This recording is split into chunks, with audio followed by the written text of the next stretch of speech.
Terceiro Congresso Nacional de Inclusão na Educação Superior e Educação Profissional Tecnológica. Palestrante Isabel de Loureiro Maior, da UFRJ. Tema: Pessoas com deficiência no contexto da pandemia Covid-19. Evento com audiodescrição.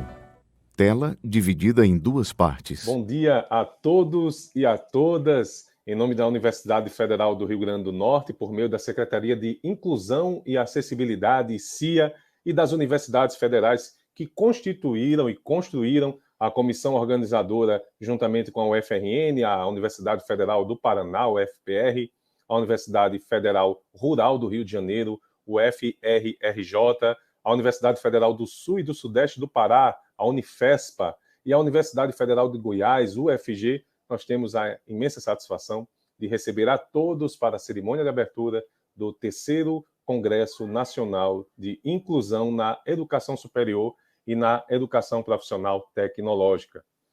Queremos, neste momento, informar que essa cerimônia e todo este evento conta com a tradução para a língua brasileira de sinais, e nós queremos aqui apresentar os nossos intérpretes e agradecer pela presença deles, Mariana Damião, da Universidade Federal do Rio Grande do Norte, e Daniel Siqueira, da Universidade Federal Rural do Rio de Janeiro.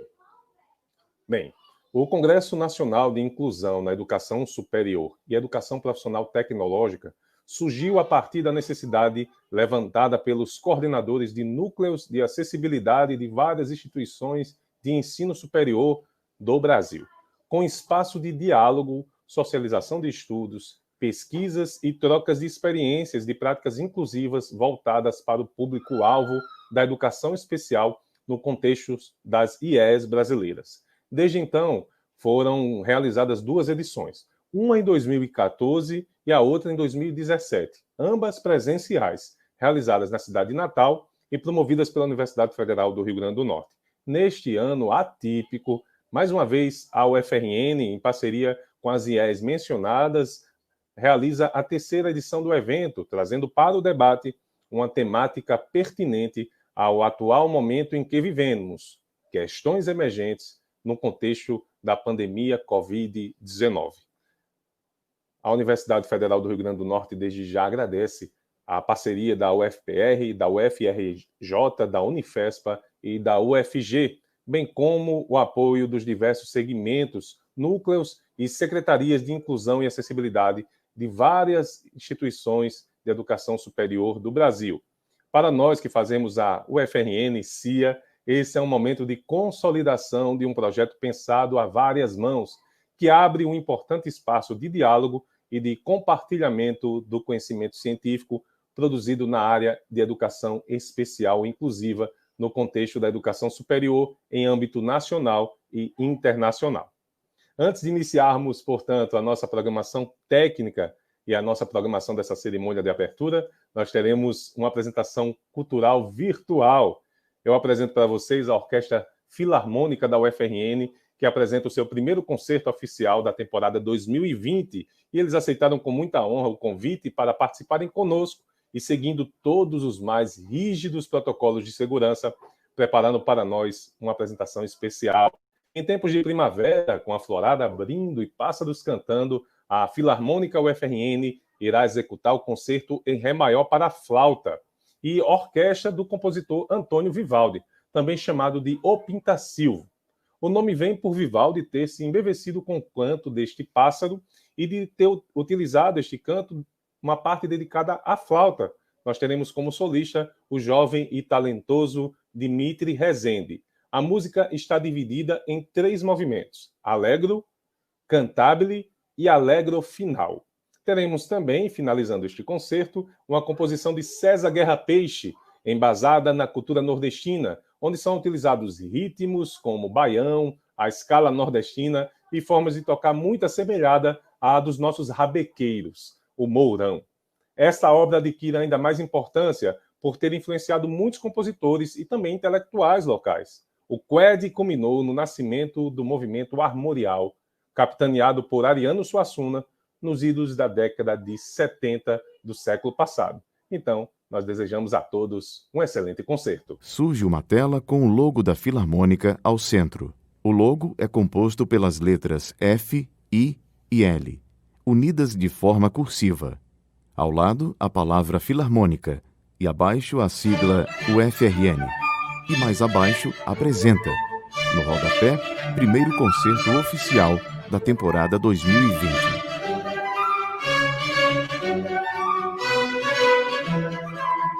A Filarmônica é composta por 19 músicos, sendo 14 homens e 5 mulheres espalhados pelo palco. Todos são adultos jovens.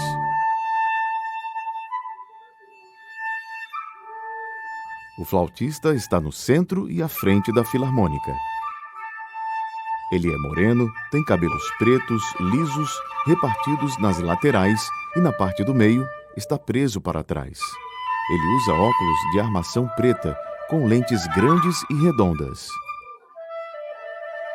Ele tem sobrancelhas pretas e grossas e usa bigode. Ele tem boca e lábios médios.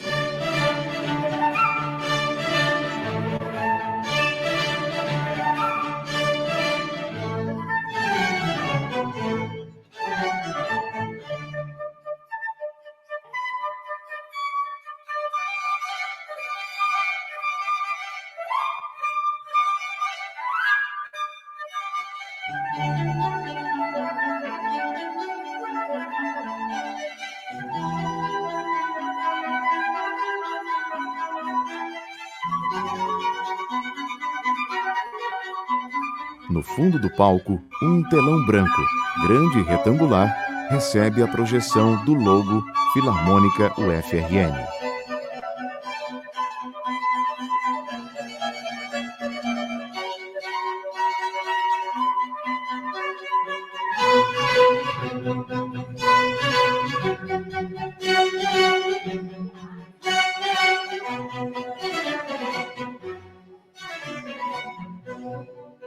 A flauta do solista é transversal e na cor prata.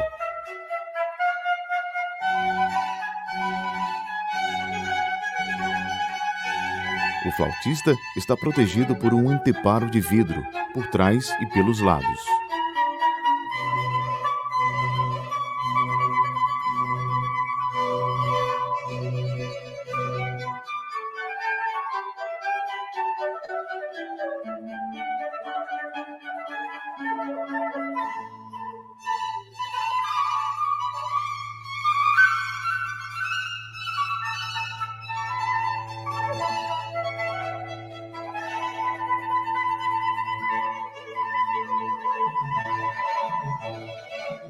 O regente, André Muniz, está de costas para a plateia e ao lado do flautista.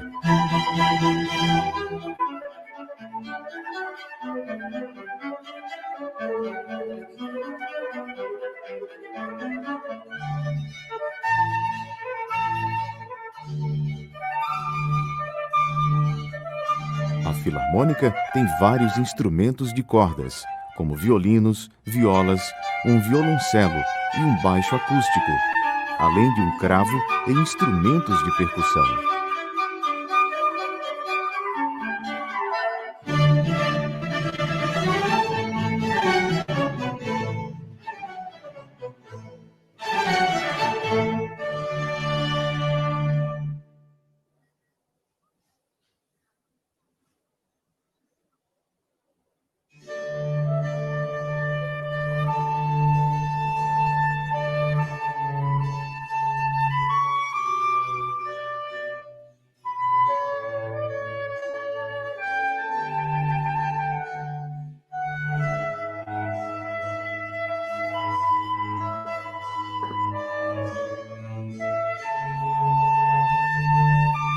O regente segura a batuta na mão direita. Ele rege com movimentos suaves em suas mãos.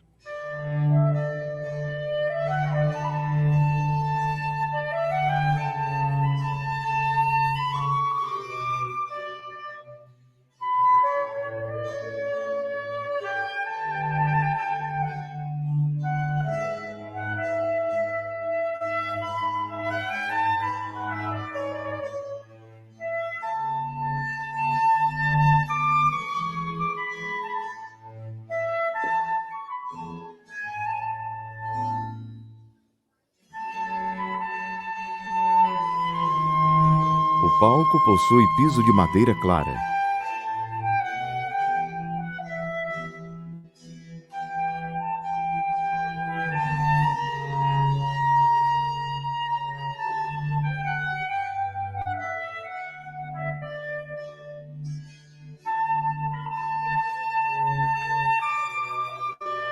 Luminárias cênicas presas ao teto estão apontadas para o palco. Os músicos usam máscara de proteção.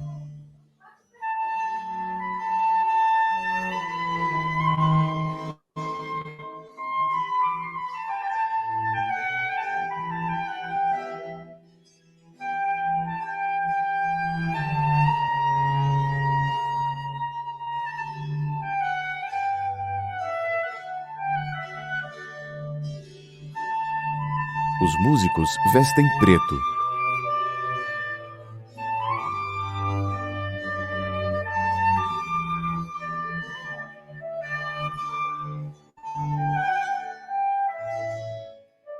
No fundo do palco há um telão e em cada lado cortinas pretas.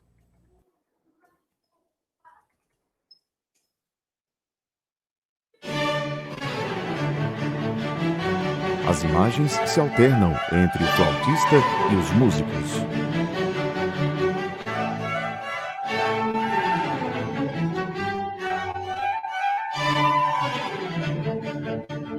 Cada músico possui uma estante preta para apoiar suas partituras. As estantes possuem duas pequenas luminárias pretas com hastes. Cada estante há a inscrição Emuferne.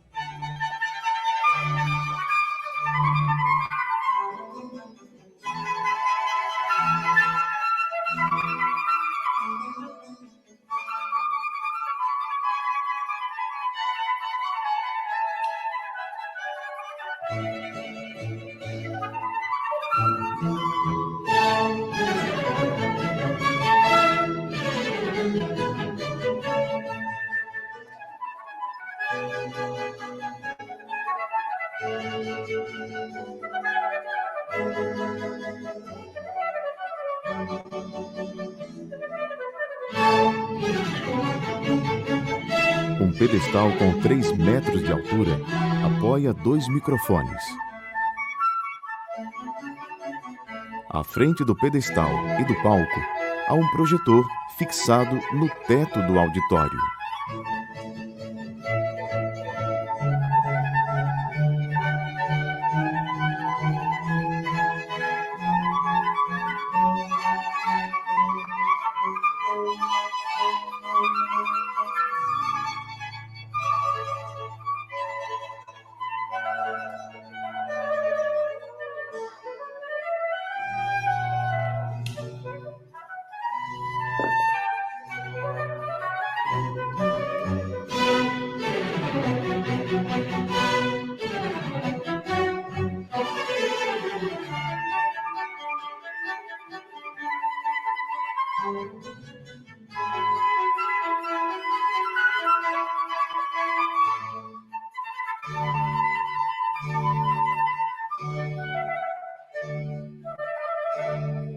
As imagens se alternam entre os músicos.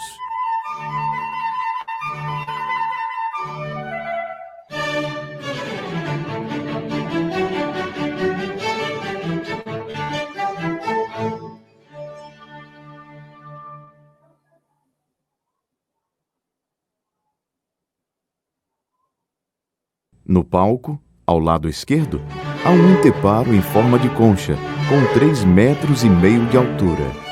Este anteparo ora recebe iluminação verde, ora iluminação laranja.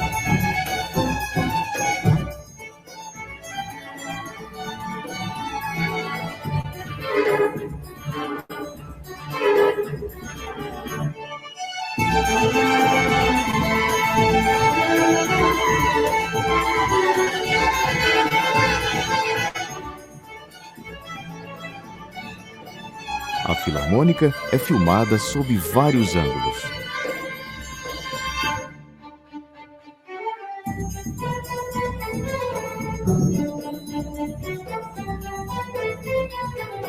Imagens dos músicos em plano da cintura para cima se alternam com imagens em plano aberto do palco.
O maestro rege com vigor e intensidade nos movimentos da sua batuta.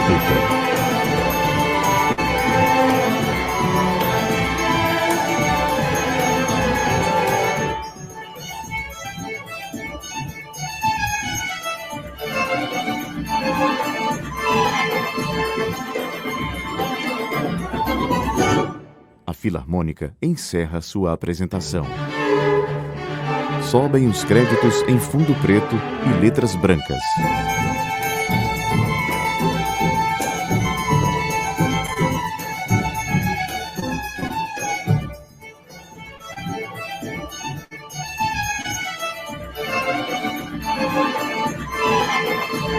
Cerimonialista e intérprete de Libras retornam à tela.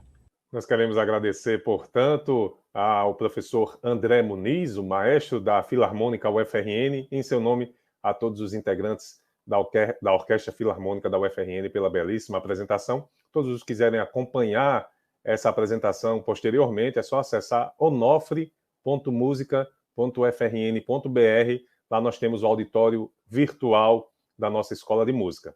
Dando sequência, portanto, à nossa programação, nós queremos registrar, compondo a nossa mesa de honra virtual, as seguintes autoridades: o vice-reitor da Universidade Federal do Rio Grande do Norte, professor Enio Ferreira de Miranda, aqui representando a Secretaria Municipal de Educação de Natal, a senhora Tereza Cristina de Medeiros Nóbrega Bezerra. Queremos também agradecer a presença da presidente da Associação Nacional de Pesquisa e Pós-Graduação e Educação, a ANPED, a professora Giovana Mendonça Lunar de Mendes. Também está conosco a presidente da Associação Brasileira de Pesquisadores em Educação Especial, a BPEE, a professora Vera Lúcia Messias Fialho Capellini, e o coordenador-geral deste evento e secretário da Secretaria de Inclusão e Acessibilidade da UFRN, o professor Francisco Ricardo Lins Vieira de Melo. Queremos também, de maneira muito especial, agradecer a presença de todos aqueles que nos acompanham, os docentes, pesquisadores, servidores técnicos, alunos, dentre os mais de 650 inscritos neste evento e que estão acompanhando através do canal CIA UFRN no YouTube. A todos vocês também os nossos agradecimentos pela presença virtual. Convidamos a todos, neste momento, para, em posição de respeito, acompanharmos a execução do Hino Nacional Brasileiro. Entra um intérprete de Libras para o Hino Nacional Brasileiro. Homem branco, cabelos ondulados, curtos e castanho escuros. Ele tem sobrancelhas finas e da cor dos cabelos. Tem olhos, nariz e boca pequenos. Ele tem lábios finos. Veste camisa de tecido preta com mangas dobradas até a altura dos cotovelos. O intérprete aparece da cintura para cima. Por trás dele há uma cortina vermelha e ondulada.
O cerimonialista e a intérprete de Libras retornam à tela. Dando prosseguimento, portanto, à nossa programação, nós queremos convidar para fazer uso da palavra o coordenador geral do evento e secretário da Secretaria de Inclusão e Acessibilidade da UFRN, o professor Francisco Ricardo Lins Vieira de Mello. Professor Ricardo, bom dia. Bom dia, a todos e a todas. É com muita felicidade que a gente chega a esse evento e muita... Há falhas na transmissão. Emocionado,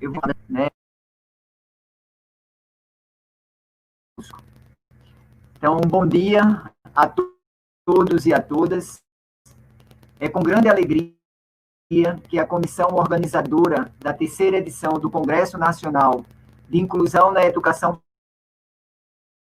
Há falhas na transmissão.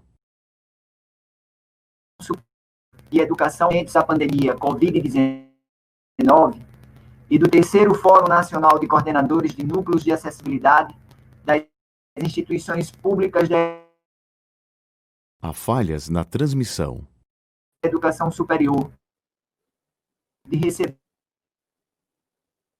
Professor Ricardo, parece que estamos com uma pequena como instabilidade. de países como Uruguai, Argentina, Espanha, para dialogarmos sobre a inclusão na educação superior e profissional tecnológica no atual contexto de pandemia. Há falhas na transmissão. Covid-19 da UFRN, e foram primordiais para a construção e viabilização desse evento. O reitor, professor Ricardo Berbara, e a professora Márcia Plett, da Universidade Federal Rural do Rio de Janeiro. O reitor, professor Ricardo Marcelo Fonseca, e a professora Laura Sereta Moreira, da Universidade Federal do Paraná. Ao ex-reitor, professor Maurílio de Abreu Monteiro, e a professora Lucélia Cardoso, atualmente vice-reitora da Unifespa. O reitor, professor Edvardo Madureira Brasil, e a professora Vanessa Dalladea, da Universidade Federal de Goiás. A reitora, professora Luzia Matos Mota, e a professora Sandra Samara, do Instituto Federal da Bahia, Campus Barreiras. E ao reitor, professor José Bites de Carvalho, da Universidade Estadual da Bahia, pela colaboração em ceder serviços de apoio especializados para assegurar a acessibilidade do evento.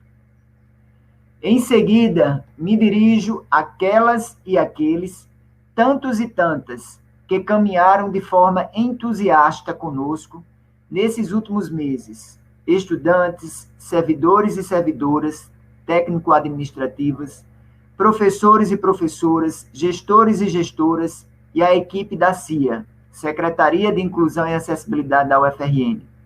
Vocês foram incansáveis, e sem vocês, dificilmente estaríamos aqui. Com receio de ser injusto neste momento de emoção e esquecer algum nome, fica o nosso muito obrigado a vocês. Estar aqui hoje é, acima de tudo, um momento de diferentes sentimentos. De um lado, expressamos nossa tristeza diante das perdas e sofrimentos causados pela pandemia da Covid-19, que ontem, em nosso país, chegou a 6.071.000 infectados, resultando na morte de 169.197 pessoas. De outro, de valorizar cada vez a possibilidade de estarmos vivos, continuando a jornada daqueles e aquelas que, infelizmente, não estão mais entre nós. Este problema de ordem mundial, ainda sem solução, tem provocado grandes impactos sociais, políticos, econômicos e educacionais, entre outros, alterando de forma acentuada nosso cotidiano e estilo de vida, e, sem dúvida, acentuando o quadro de exclusões de toda a ordem.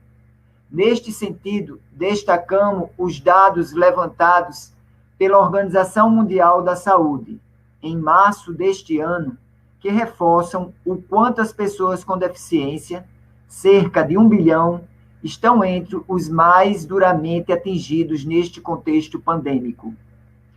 Neste caótico cenário, que impõe a atitude de isolamento social, também no âmbito educacional, em seus diferentes níveis e modalidades, se faz necessário implantar mudanças, como é o caso do ensino remoto emergencial. Essa realidade traz consigo desafios que perpassam os sistemas educacionais e todos os sujeitos da educação. Diante da desigualdade social em nosso país, onde a grande maioria da população sequer tem acesso a uma rede de internet ou condições financeiras de adquiri-la, o que permitiria o recebimento do ensino remoto em seus lares, a falta de informação sobre tecnologia educacional por parte das gestões de ensino, dos estudantes, de familiares e do corpo docente, somado à falta ou precária acessibilidade digital e acúmulo sobre como realizar um apoio pedagógico de forma remota, grande parcela dos estudantes público-alvo da educação especial foi atingido, levando a universidade brasileira a rever os caminhos de incluir a todos.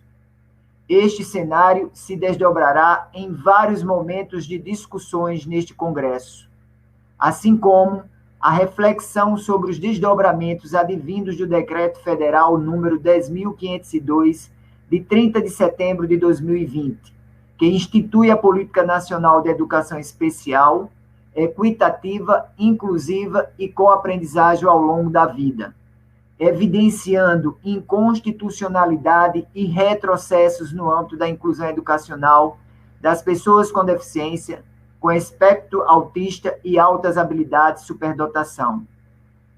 Nesse sentido, este evento almeja se constituir como um espaço coletivo de debate político-acadêmico, profícuo e urgente, com muitas reflexões e socialização de experiências, com potencial para concretizar encaminhamentos e decisões coletivas que contemplem, sobretudo, os e as estudantes com deficiências, transtornos de espectro autista e com altas habilidades superdotação, tão negligenciados historicamente. Este evento, mais do que tudo, é o momento de trazermos em pauta o direito à cidadania e à inclusão. Ótimo evento a todas e todos. O meu muito obrigado. Professor Ricardo Lins, obrigado pelas suas palavras, coordenador do evento e secretário de Inclusão e Acessibilidade da UFRN. Com a palavra, neste momento, a presidente da Associação Brasileira de Pesquisadores em Educação Especial, repito a sigla, a BPEE, a professora Vera Lúcia Messias Fialho Capellini. Professora Vera Lúcia, bom dia. Bom dia a todos e todas. É um prazer estar aqui para saudar todos os participantes. Quero, em nome do professor Ricardo Lins, agradecer a toda a comissão organizadora, e estou também muito feliz, assim como o professor Ricardo, porque no 2º Congresso Nacional de Inclusão no Ensino Superior e Educação Profissional, né, Tecnológica, eu estava aí em Natal e participei com a BPE, e agora, por conta de toda a complexidade da Covid-19, dessa pandemia, estamos aqui virtualmente. Então, eu gostaria de brevemente saudar a todos, desejar um excelente evento, dizer que nós não podemos permitir, enquanto pesquisadores de educação especial, né, dessa área da educação especial, que a pessoa com deficiência seja considerada sinônimo de doença. Pessoa com deficiência tem os mesmos direitos de todos os demais estudantes. Então, neste momento de isolamento social, que a pandemia tem escancarado as injustiças sociais, não podemos permitir, em nenhum nível de ensino, da educação infantil ao ensino superior, que os nossos cursos exclua, não considere, deixe à margem pessoas com deficiência desse processo de fato, inclusão digital para poder acessar as atividades acadêmicas e até pensando num retorno gradativo, que pessoas com deficiência possam ter todos os cuidados, mas ser considerada pessoa com deficiência, que não é sinônimo de doença. Então, eu desejo um excelente evento e quero também, com todos os participantes, relembrar que vivemos um momento muito difícil, um momento que estamos correndo o risco de termos retrocesso na área de educação especial. E, portanto, este evento, neste momento tão sofrido da pandemia, a gente precisa, sim, juntos, pensarmos em continuar garantindo inclusão em todos os níveis de ensino para todas as pessoas. Não podemos permitir que tenhamos retrocesso. Eu creio que é isso, né? É uma acolhida, é desejar de fato que a gente aproveite muito as trocas de experiência, que todos sintam-se acolhidos. Espero que todos estejam bem participando deste evento virtual e que possamos brevemente nos encontrar e darmos as mãos, estarmos juntos e nos abraçar. Parabéns, Ricardo, e a todos os demais membros da organização pela proposição desse evento, mesmo na modalidade virtual. Abraços a todos, sintam-se acolhidos. Obrigada. Agradecemos, professora Vera Lúcia, presidente da ABPEE. E com a palavra neste momento, a presidente da ANPED, professora Giovana Mendonça Lunardi Mendes. Professora Giovana, bom dia. Bom dia a todos e a todos e a todes. É com enorme prazer que eu estou aqui hoje representando a diretoria da ANPED, presente, nossa gestão na ANPED desses 2 últimos anos, e agradeço imensamente o convite do professor Ricardo Lins e de toda a equipe organizadora e de todas as universidades parceiras deste belíssimo congresso. Eu acho que o congresso tem assumido nos últimos anos, essa é a sua 3ª edição, um espaço de discussão e de importância dentro do campo, tanto na área da educação, quanto da área da educação especial, e tem sido um espaço enormemente feliz para que se possa construir as articulações e as interlocuções possíveis entre as experiências de acessibilidade e de inclusão vividas no ensino superior. Gostaria de, mais uma vez, parabenizar a UFRN por organizar e se responsabilizar por essa edição, agradecer ao reitor da UFRN, e em nome dele agradecer toda a equipe da UFRN, comandada aí pelo professor Ricardo Lins, e também agradecer às colegas pesquisadoras das universidades parceiras, que sei que muito contribuíram, professora Márcia Plete, professora Laura Sereta, e em nome delas, toda a equipe que tem coordenado esse fórum de pesquisadores de inclusão no ensino superior e dos núcleos de acessibilidade. O trabalho e a pesquisa de vocês é importantíssima, porque o grande desafio de sociedades cada vez mais inclusivas é conseguir fazer com que a gente garanta o direito das pessoas com deficiência e com necessidades educativas especiais nas diferentes etapas formativas. E o ensino superior tem sido um grande desafio para o Brasil.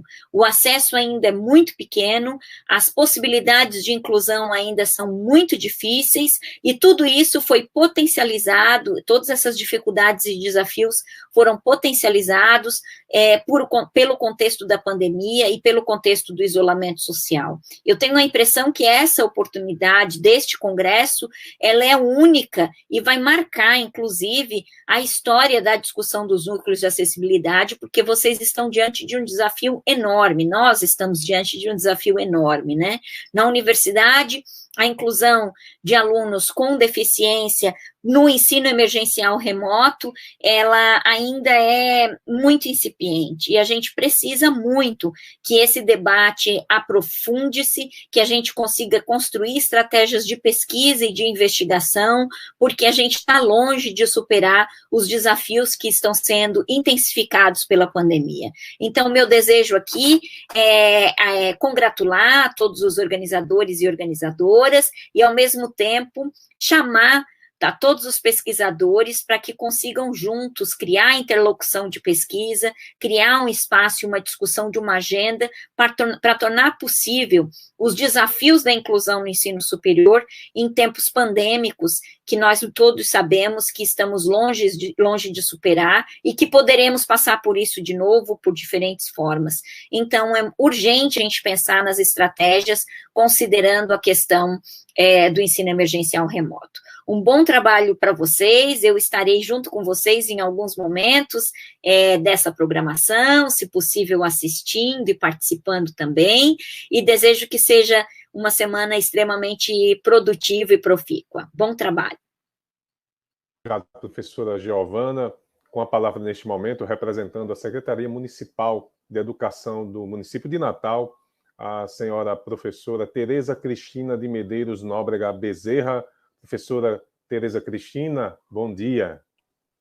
Bom dia.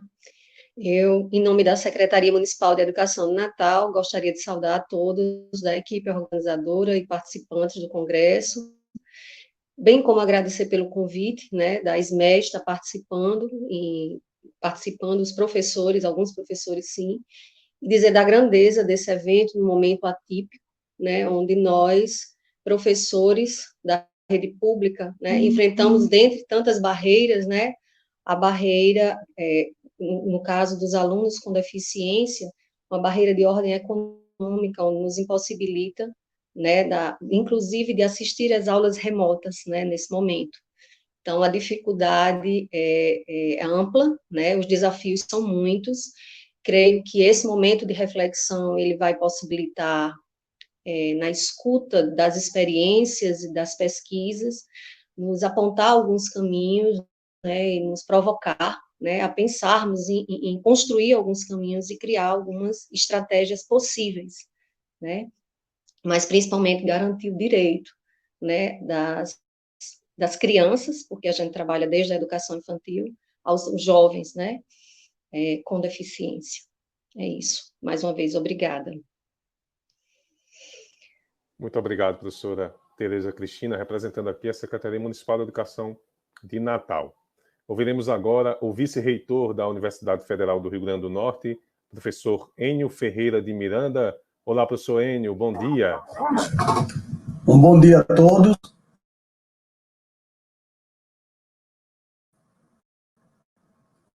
Eu gostaria de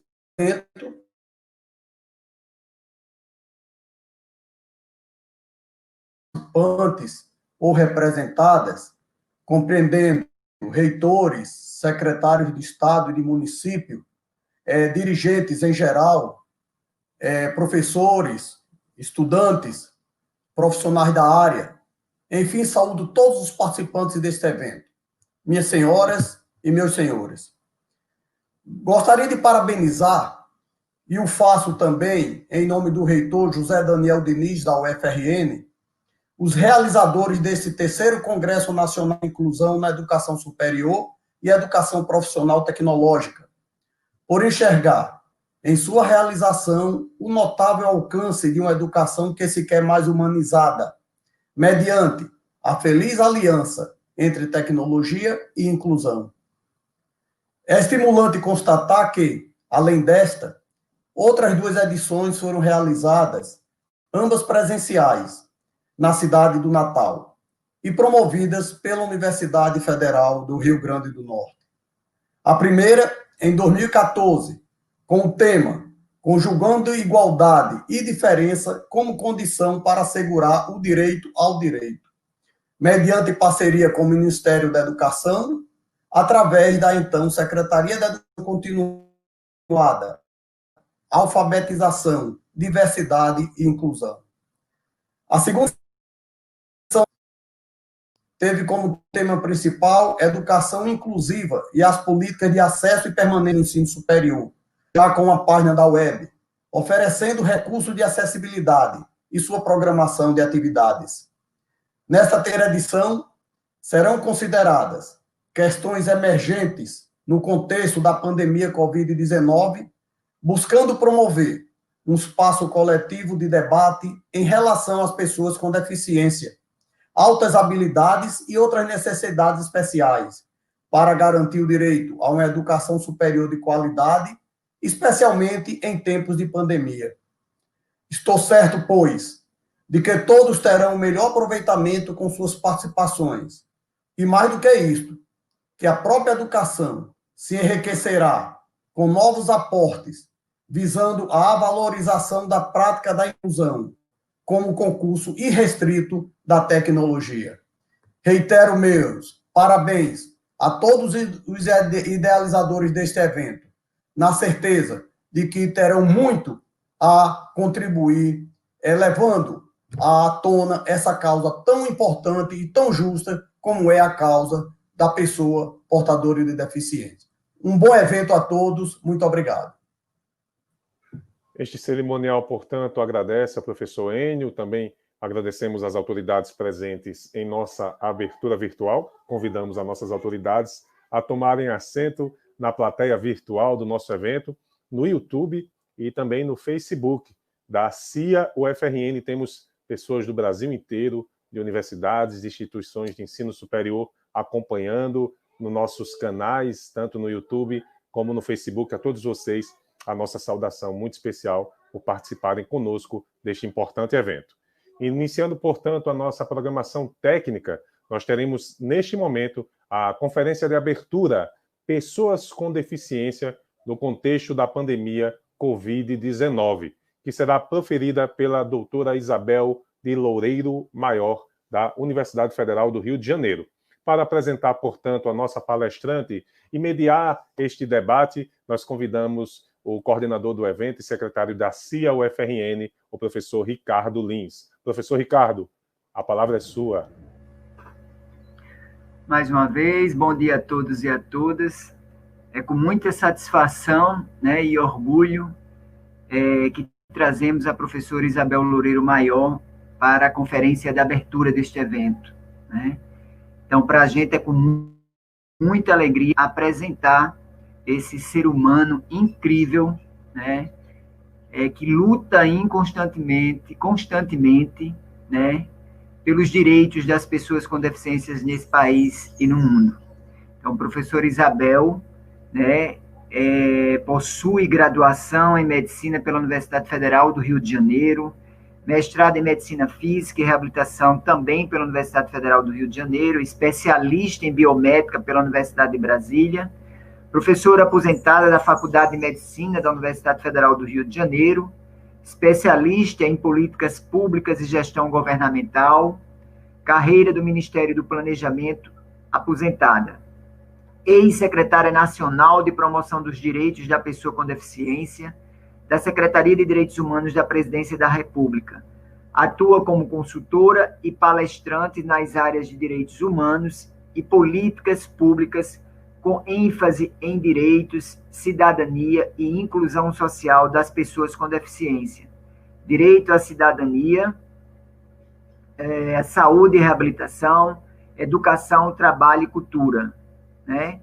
Atualmente é membro do Conselho Municipal de Defesa dos Direitos da Pessoa com Deficiência do Rio de Janeiro e integrante do Conselho Estadual para a Política de Integração da Pessoa com Deficiência, também do Estado do Rio de Janeiro. É integrante do Fórum Permanente da Universidade Federal do Rio de Janeiro, acessível e inclusiva.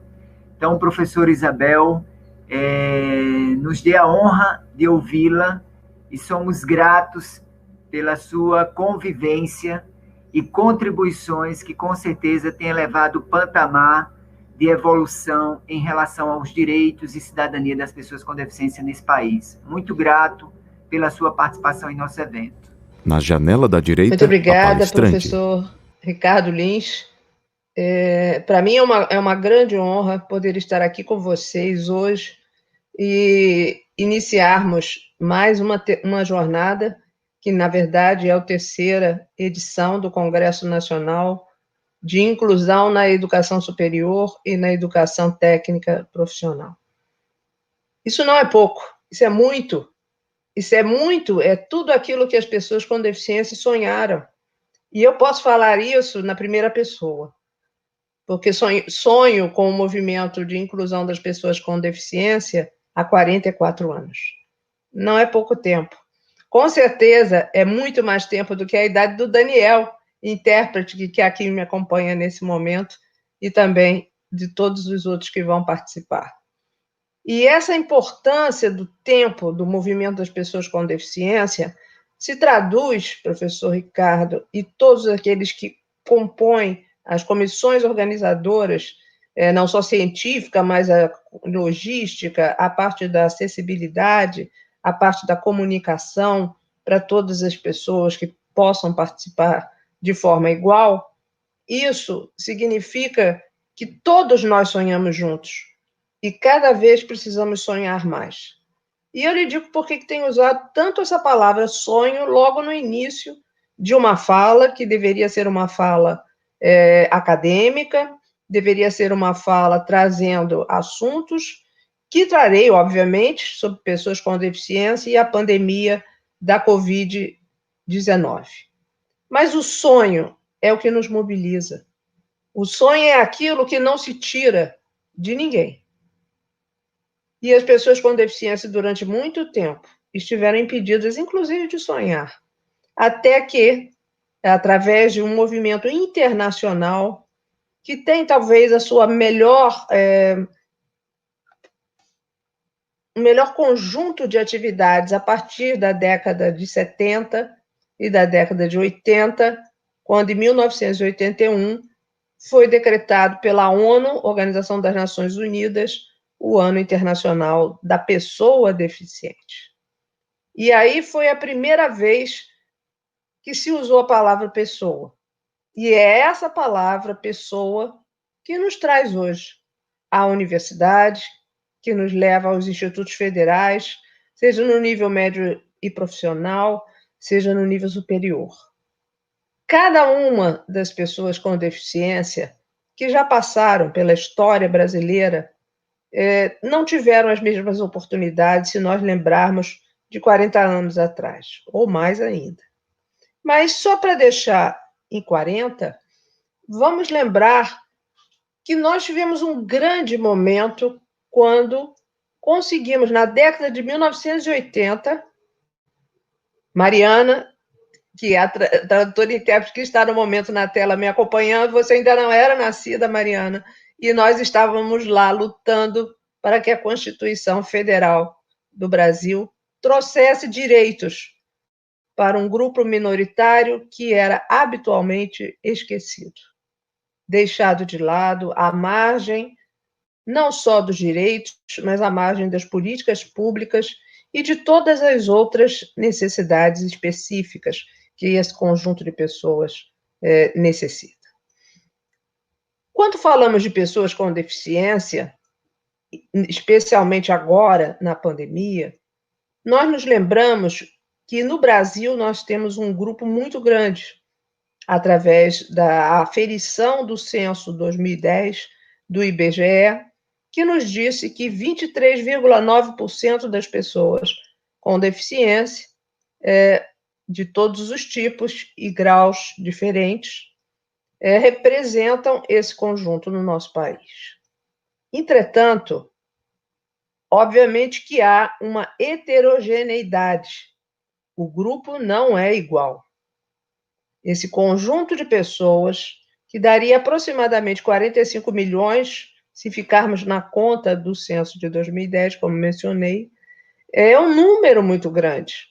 E se contarmos todos aqueles que estão associados a elas, seja através de suas famílias ou dos seus ambientes, suas amizades, a escola, o trabalho, esse número de pessoas que convivem com pessoas com deficiência tende a crescer.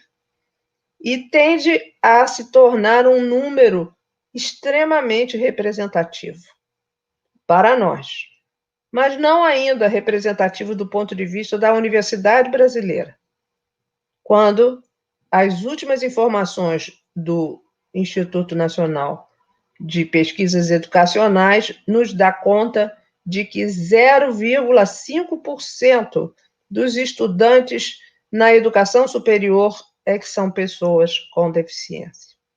E esse número cresceu, especialmente nos últimos 5 anos, 5 anos. E cresceu por mais uma ação afirmativa, que todos conhecem, que é a Lei 13.409, de dezembro de 2016, que acrescentou a lei das cotas nas universidades federais e nos institutos e nas escolas técnicas profissionais, o conjunto das pessoas com deficiência àquele outro grupo que já existia, pessoas de questões raciais, étnicas, e aqueles que têm uma condição socioeconômica mais precária. Quem são as pessoas com deficiência no Brasil, afinal de contas, que começam a enfrentar a pandemia, quando no início desse ano, especialmente a partir de março, nós tomamos conhecimento da grande preocupação e do grande problema, daí o nome pandemia, porque acompanha o mundo todo, alastrou-se de uma forma absolutamente rápida e imprevisível, quando muitos países diziam, não, aqui não, nós não temos, aqui na cidade onde eu estou, no Rio de Janeiro, nenhum voo direto da China. Então, aqui não chegará. Mas chegou. Porque chega através das conexões. Chega através de várias viagens que cada um de nós é capaz de conseguir rodar o globo terrestre e, com isso, espalhar novos vírus. E a pandemia não poupou ninguém. E eu quero reafirmar o que já foi dito por aqueles que brilhantemente abriram esse congresso. A pandemia não acabou. Nós estamos em plena pandemia. E a pandemia não poupou pobres, não poupou países ricos. Mas nos países ricos, em especial, foram as pessoas mais pobres as vitimadas.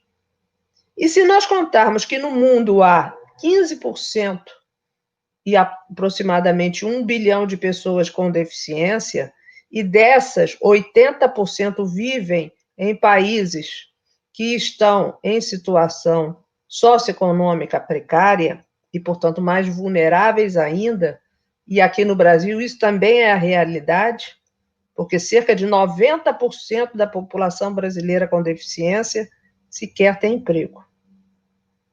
Então, são um conjunto heterogêneo, como já disse, porque são pessoas que têm diferentes impedimentos na estrutura e na função do corpo, como a deficiência física, a deficiência intelectual, a deficiência mental, que vem, ou também chamada psicossocial, que foi um grupo novo, agregado às demais pessoas com deficiência, a partir da Convenção da ONU, em 2006, a Convenção sobre os Direitos das Pessoas com Deficiência, e, obviamente, também as pessoas com deficiência sensorial, auditiva, visual, e, às vezes, situações de deficiência múltipla.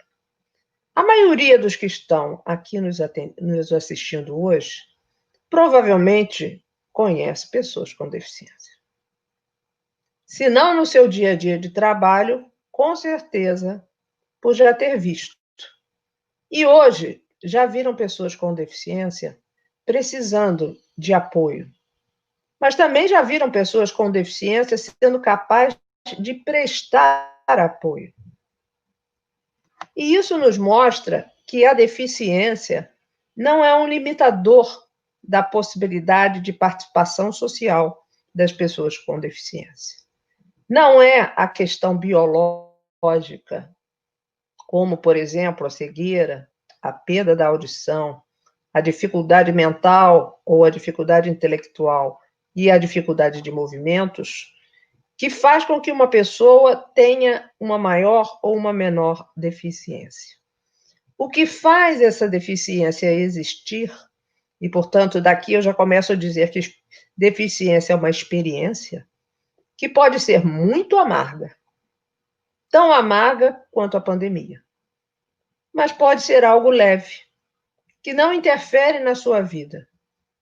E onde estaria, então, essa diferença que tira de uma pessoa tetraplégica, que é aquela que não se movimenta abaixo do pescoço, não movimenta os braços, ou movimenta pouco, e não movimenta as pernas, e, portanto, pode usar uma cadeira de rodas, mas muitas vezes vai precisar que essa cadeira de rodas tenha um comando tecnológico que lhe permita fazer com que ela se desloque, e não através da força dos braços. Bem, a diferença são as barreiras. E a principal barreira é a barreira das atitudes. E é aí que nós, professores universitários, servidores das universidades em todos os níveis, alunos, colegas de pessoas com deficiência nas universidades, gestores públicos, entramos. Nós podemos ser as barreiras. Nós podemos ser justamente o problema que causa a experiência da deficiência, e não obrigatoriamente a alteração do impedimento. A Convenção da ONU eu tive a oportunidade de acompanhar a elaboração desse texto durante 4 anos, sendo que no último ano, quando de fato se chegou a uma redação, 2006, estive presente durante todos os dias de debate lá em Nova York, na sede da ONU, e todos nós conseguimos fazer com que quem tivesse mais voz não fossem os governantes. Eram 192 países naquela época que compunham a ONU. Quem teve mais voz, graças a todo o procedimento de uma luta de mais de 20 anos buscando autorização para termos uma convenção específica que pudesse traduzir para o dia a dia e para as necessidades das pessoas com deficiência os direitos que estão na Declaração Universal dos Direitos Humanos, desde 1948, mas nós precisávamos fazer com que esses direitos chegassem a uma criança com deficiência intelectual, que o direito à vida ali estivesse garantido a ela, e que, posteriormente, o direito à reabilitação e depois o direito à educação inclusiva e o direito à participação em todos os ambientes culturais, como vimos agora a Filarmônica da Universidade Federal do Rio de Janeiro, que eu quero agradecer por ter aberto esse evento, nos trazendo música de qualidade, música de Guerra Peixe, que é um dos meus autores prediletos. Então, quando nós falamos hoje que as pessoas com deficiência estão na universidade, ainda que numa fração, num grupo muito pequeno, significa que isso é uma história bem-sucedida, mas de um grupo menor. A maior parte ainda não encontrou o espaço na educação. E nós estamos, nesse momento da pandemia, vivendo uma série de problemas. E aí quero enumerar o primeiro deles: o atendimento de qualidade às pessoas com deficiência nos ambientes de saúde, sejam unidades básicas, sejam hospitais especializados no atendimento da Covid, seja na unidade de terapia intensiva, sem que nenhum protocolo coloque em dúvida o valor da vida das pessoas com deficiência. Todas as vidas importam, e esse foi um dos principais documentos que foram logo elaborados pelos conselhos de direitos das pessoas com deficiências, pelas associações, por uma série de profissionais da área da saúde em especial e do movimento em geral das pessoas, para que não deixássemos de ter pessoas com deficiência devidamente atendidas. Porque nós sabemos que, pelo fato de ser pessoa com deficiência, existem duas questões. Uma é o preconceito, que tem o nome de capacitismo e será falado hoje à tarde, então eu não vou me deter explicando maiores detalhes, só quero trazer a curiosidade por que a discriminação contra as pessoas com deficiência se chama capacitismo. E por que ela é tão ruim. E por que ela existe dentro das universidades. E por que ela existe nas unidades de saúde e faz com que as pessoas com deficiência tenham uma chance maior de receber pior atendimento, seja no dia a dia, seja no momento da pandemia. E talvez vocês me perguntem, quantas pessoas com deficiência foram atingidas pela Covid-19 no nosso país ou no mundo até o momento? E eu, infelizmente, tenho que responder, não sei. Esse dado não existe. Essa informação, que seria tão importante para que nós tivéssemos mais atenção e tivéssemos condições de prevenir situações complicadas, eles não estão sendo coletados. Nós não temos no dado, quando a pessoa faz um exame de sangue para verificar se foi ou não atingida, e nós sabemos que mais de 6 milhões de pessoas no Brasil já foram atingidas, contaminadas pelo Covid-19, e não sabemos durante a internação, não sabemos nem mesmo quando há o óbito confirmado. E estamos próximos a 170 mil casos de perda de vida pela Covid no nosso país. Quantas pessoas com deficiência? Eu só tenho um pedido a fazer, que cada universidade, que cada instituto federal, que cada escola técnica federal que está participando neste evento e todos aqueles que estão nos acompanhando, mesmo não sendo dessas instituições, mas que estejam ligadas às pessoas com deficiência, perguntem. Façam um inquérito. Não é apenas saber se as pessoas com deficiência estão acompanhando as aulas de forma remota, mas é saber se elas estão vivas. É saber do que elas precisam. É saber se os cuidadores, que muitas pessoas com deficiência precisam, sejam pessoas da família, sejam pessoas contratadas, sejam amigos que fazem esse trabalho, se essas pessoas também estão com saúde. Esse é um outro ponto.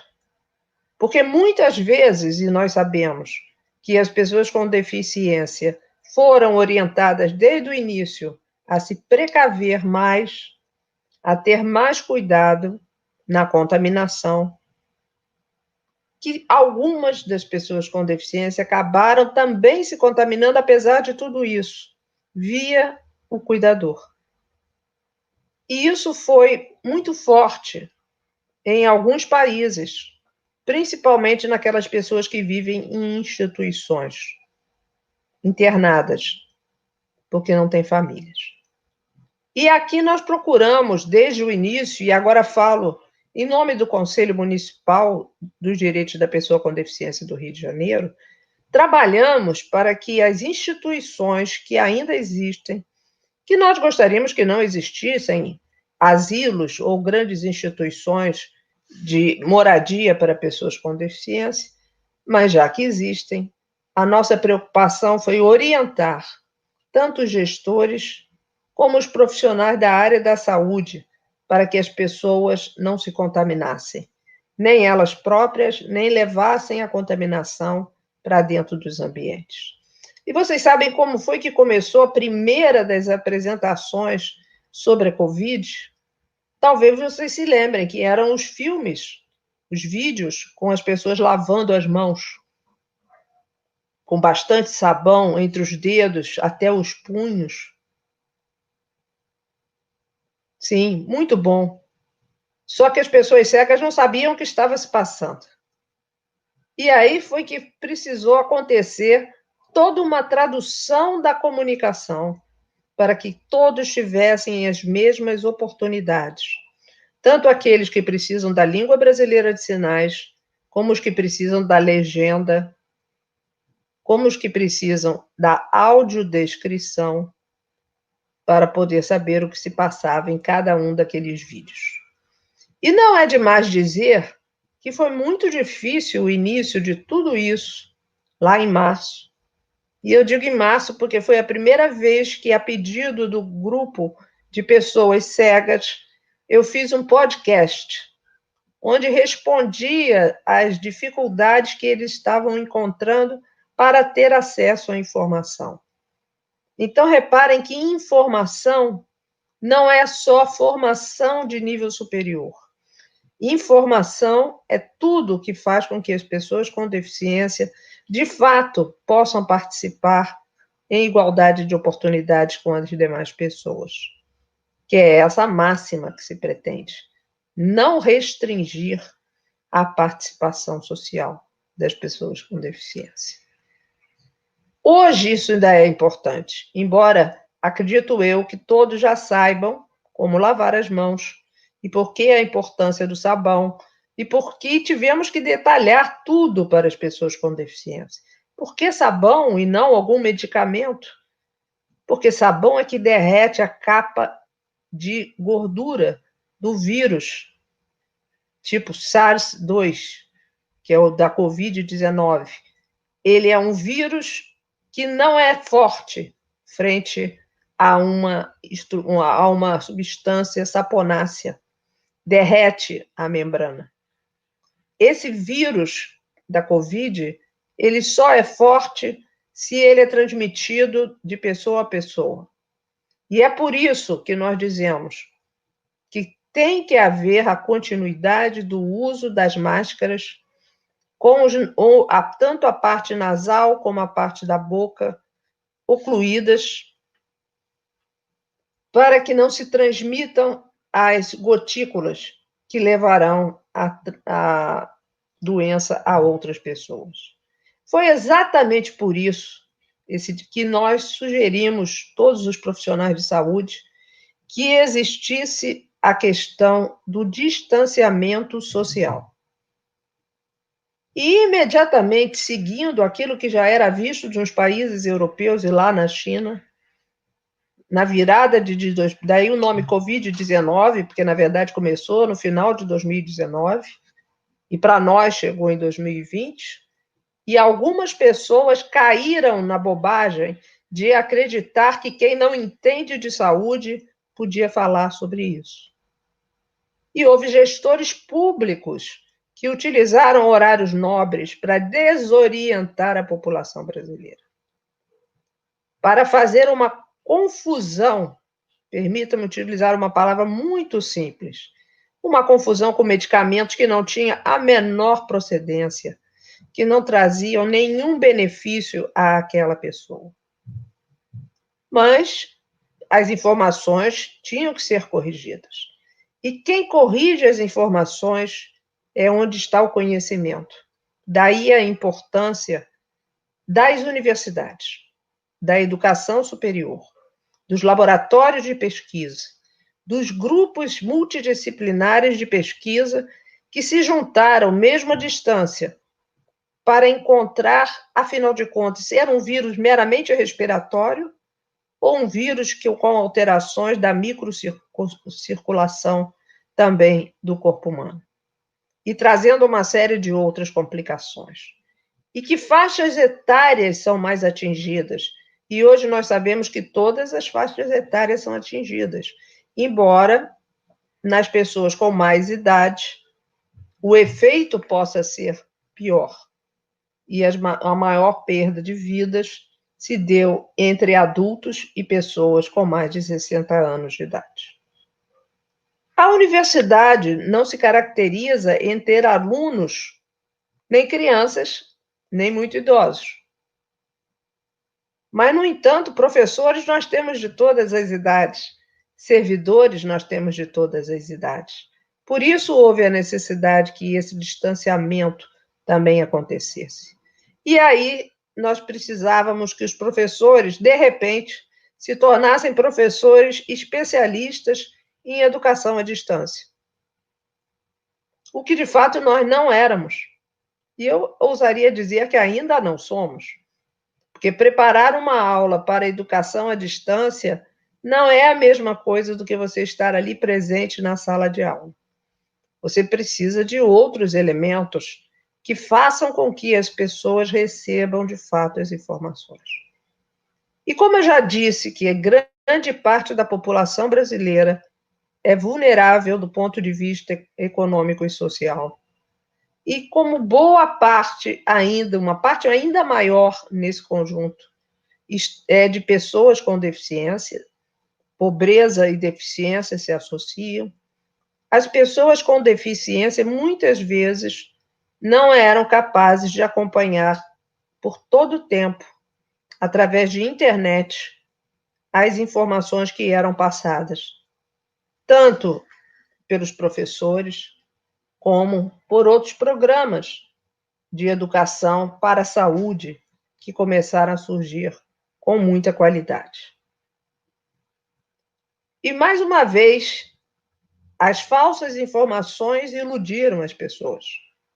E hoje nós temos internado um ex-ministro que disse que no Brasil nós não teríamos nem 2.000 casos.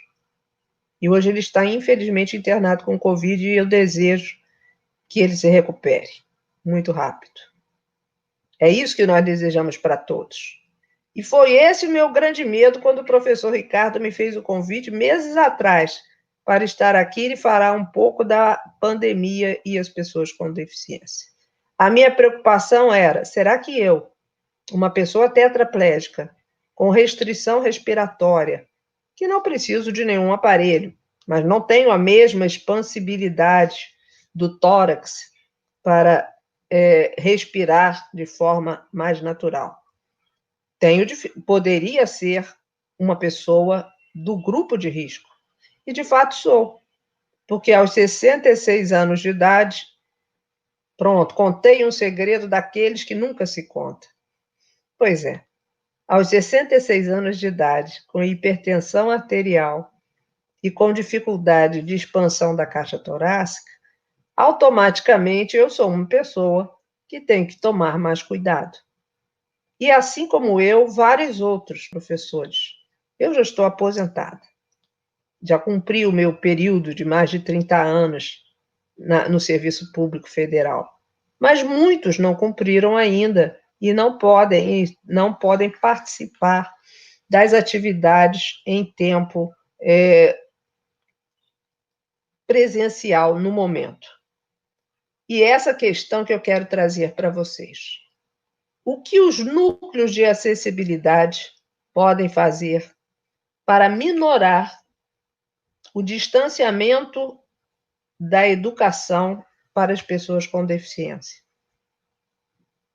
Porque nós precisamos, pelo menos, que aqueles que necessitam de língua brasileira de sinais tenham os seus recursos garantidos. Que aqueles que precisam de informações através de sites acessíveis recebam essas informações. E isso tudo depende dos professores das universidades. E não só da educação especial. Mas eu não posso terminar, e o meu tempo está praticamente esgotado, Mas eu não gostaria de terminar dizendo a vocês que acho que nós não temos o sucesso nessa história toda. Eu acho que nós aprendemos já bastante e vimos o quanto é importante que a universidade, de fato, capitaneie, de fato, conduza as pesquisas e se comunique com a sociedade brasileira. Pessoas com deficiência, familiares de pessoas com deficiência, comunidade em geral, para que não haja pessoas mal intencionadas trazendo informações muito erradas, que provavelmente surgirão agora, no início do ano que vem, 2021, quando as vacinas estiverem disponíveis. Oxalá estejam o mais rápido possível. E nós possamos transmitir com tranquilidade quais são as pessoas que podem ou não podem utilizar as vacinas.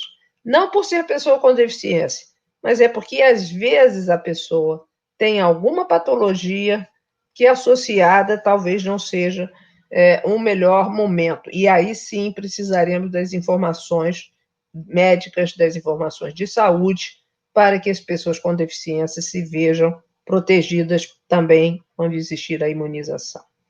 Eu quero me referir agora, muito rapidamente, ao decreto 10.502, o chamado Decreto da Política Nacional de Educação Especial, que foi lançado no dia 30 de setembro, sem aviso prévio para que nós conhecêssemos o texto. Aliás, ninguém conhecia o texto no dia da festa. Só se viu o texto no dia da publicação, no dia seguinte, quando foi publicado no Diário Oficial. E ali nós vimos uma falta total de capacidade de trazer o que nós já havíamos conquistado na Convenção da ONU, na Lei Brasileira da Inclusão, que garante educação bilíngue. Educação bilíngue não depende deste decreto 10.502. Educação bilíngue depende da Convenção e da Lei 13.146, que é a Lei Brasileira da Inclusão. Portanto, hoje, quando grande parte dos especialistas, dos professores, das pessoas que lidam com o direito, dizemos que o decreto 10.502 não atende a população de pessoas com deficiência no nosso país, porque retorna a classes especiais e às escolas especiais, eu quero mandar um recado direto às pessoas usuárias da língua brasileira de sinais. Não se preocupem. A nossa dificuldade com esse decreto não vai interferir na capacidade de o Brasil ter educação bilíngue de qualidade.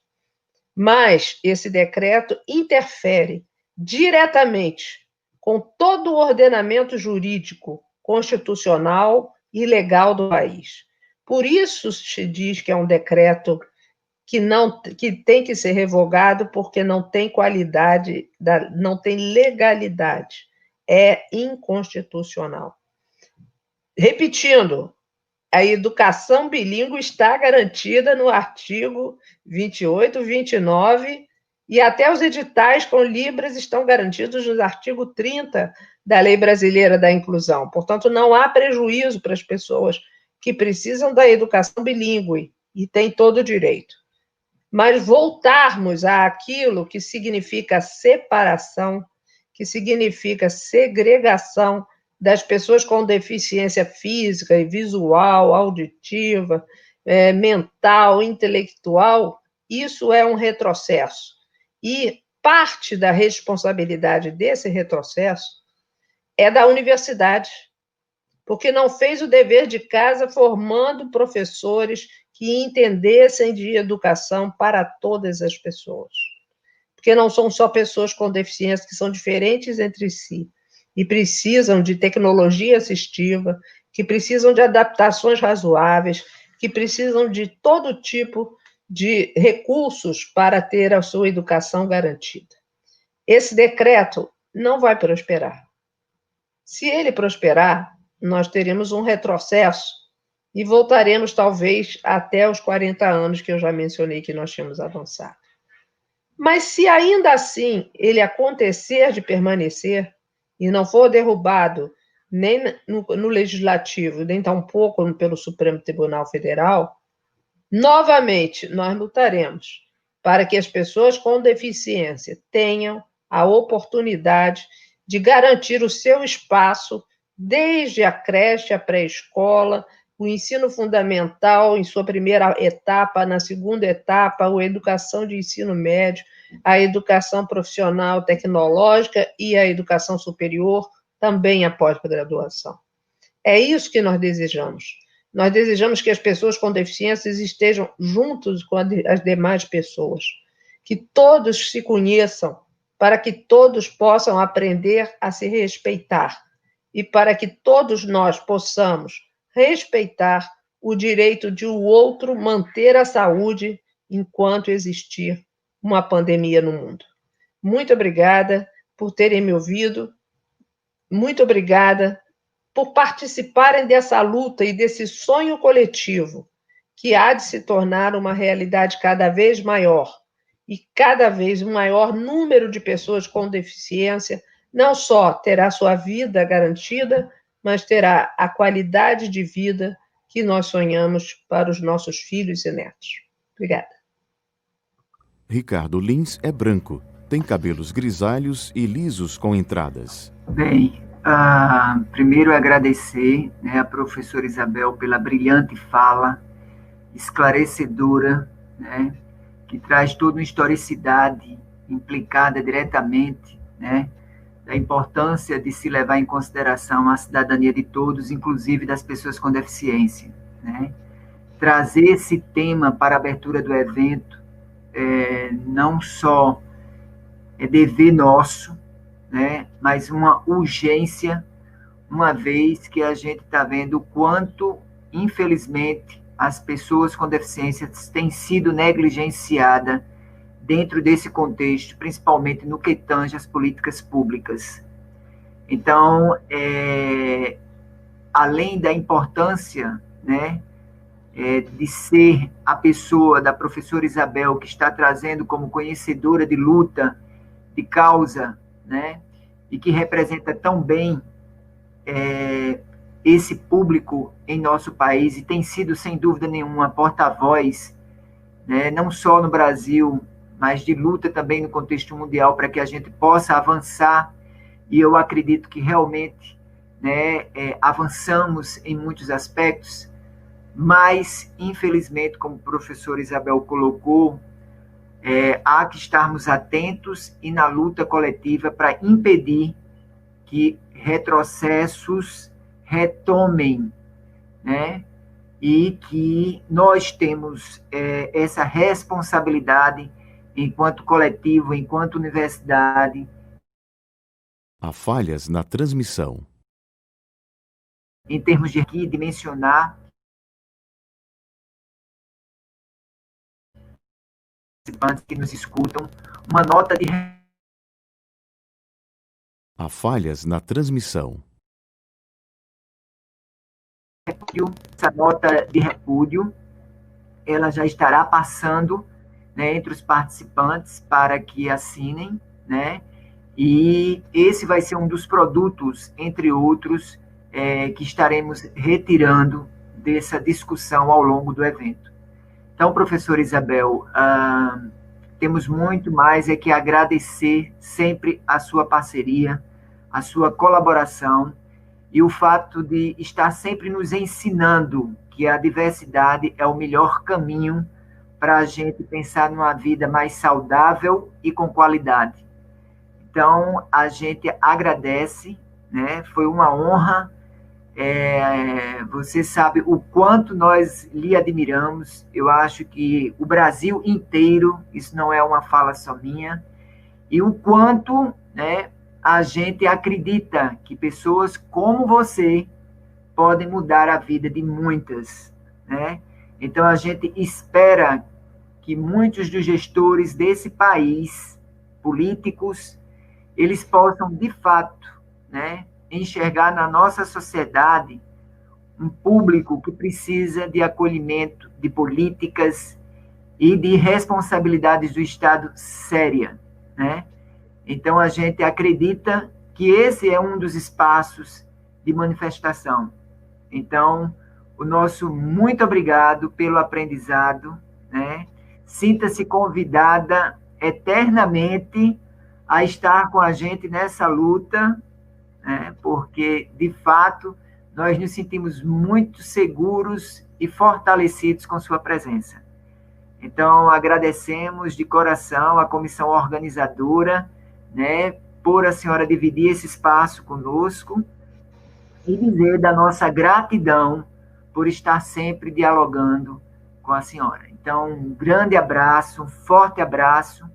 E antes de encerrar, né, eu vou passar ainda a fala para a professora Isabel, para ver se ela quer fechar ainda alguma coisa, mas dizer que o evento ele continua hoje à tarde, a partir das 14 horas, e temos, né, como a professora Isabel já citou, uma mesa redonda intitulada Capacitismo em Tempos de Pandemia, né, onde nós vamos ter as falas do professor Décio Guimarães, do Instituto Federal Fluminense, da Rita Louzeiro, uma ativista na área do espectro do autista, e o nosso querido Rodrigo Hubner Mendes, da Diversa. Então, vai ser uma mesa, com certeza, que nos abrilhantará ainda mais esse início promovido pela professora Isabel.